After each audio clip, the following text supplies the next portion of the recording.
вируси COVID-19 به زندگی ما وارد شد و تغییرات‌های خود را به مناسبت‌های آدمان نیز درآورد.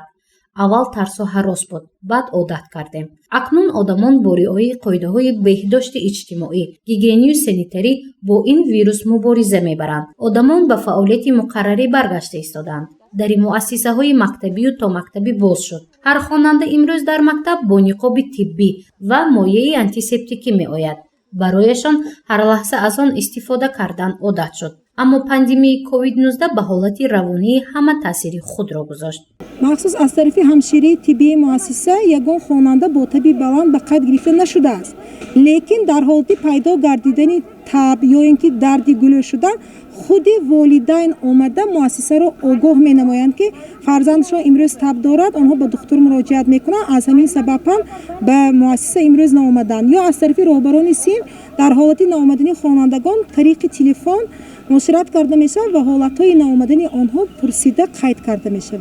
حاکمشاه کیمیازاده خواننده صنف 11 است. پاندمی کرونا ویروس به حالت روانی این خواننده مکتب تاثیر خود را گذاشته است. زیرا به اندیشه قهرمانی نوار ما او در اول پیدایش و اوج گرفتن این ویروس مرگاور به وهم و هراس گرفتار شده بود و حتی چند مدت برای پیشگیری خانه نشست و به مکتب نآمد، چون که احتمالیت سرایت یابی به کرونا ویروس جای داشت.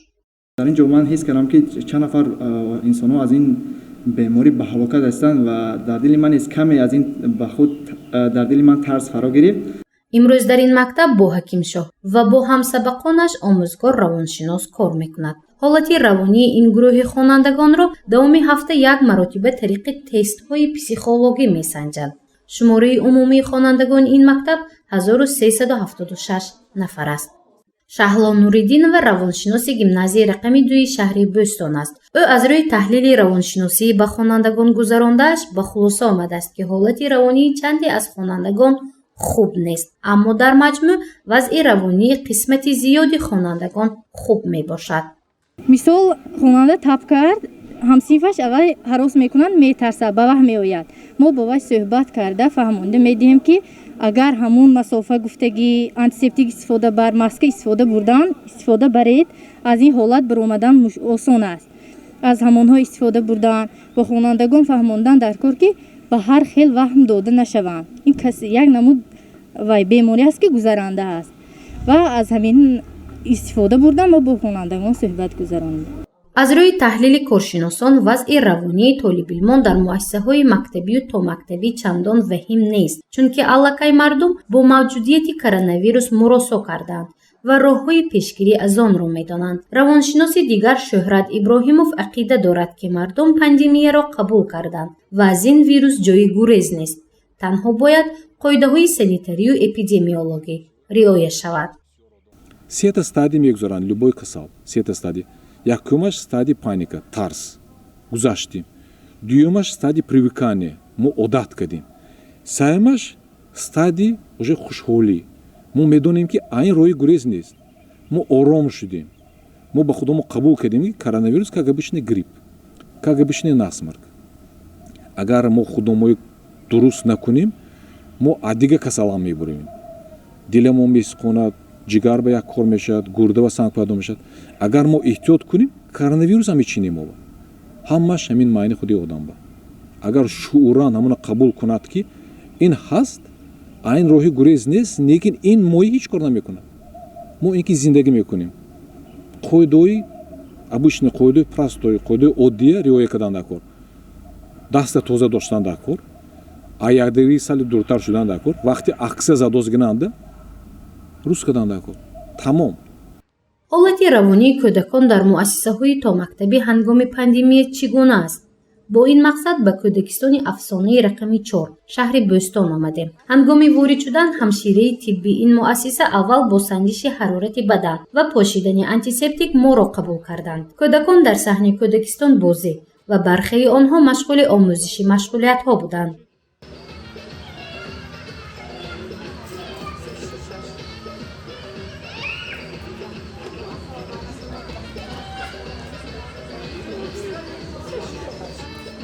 در کودکستان بسیار کودکان кӯдакон омада наистоданд аз ҳисоби он ки маҷбурӣ нестанд онҳо дар хона нишаста истоданд.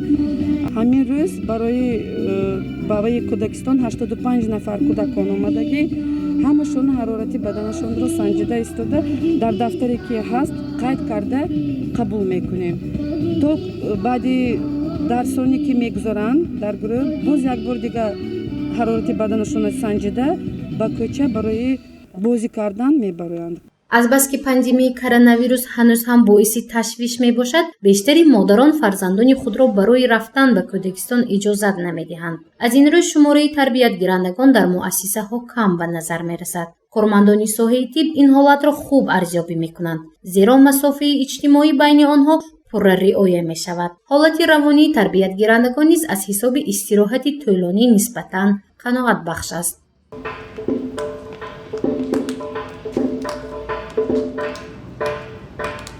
пештар анами хел буд ки худи модарон волидайн омада онҳоро ба гурӯҳ меоварданд, онҳо аз гурӯҳ қабул мешуданд ва онҳо ҳозир тамоман муҳити онҳо дигар шуда истодааст. аз дарвоза онҳоро мо қабул карда истодаем.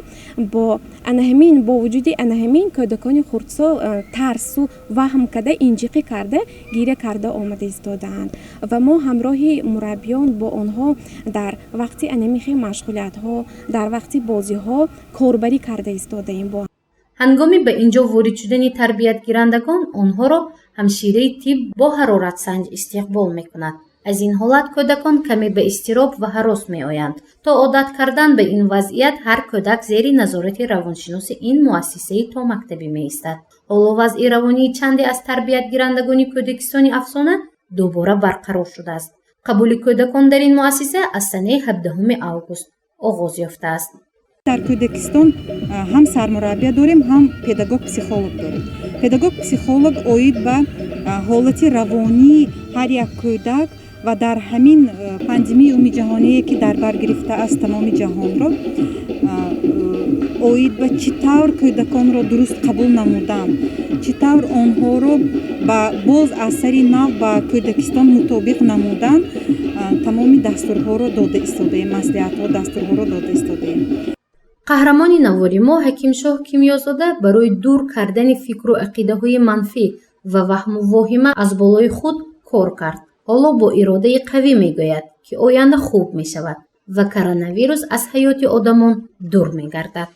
ва албатта имрӯз ман худро болида ҳис мекунам ва албатта хуруҷи ин беморӣ то рафт паст шуда истодааст ва албатта бо мурури замон ин беморӣ ба худ давои худро меёбад ва мо низ аз ин беморӣ халос мебавем ва чун монанди пештара, чун гулгулшукуфони ин меҳани кӯҳанбунёд боз аз сари нав хушҳолӣ карда ба муассиса меоем. мафтуна шукур ва насим раҳимов махсус барои лоиҳаи пешгирии шарти саломат мондан аст.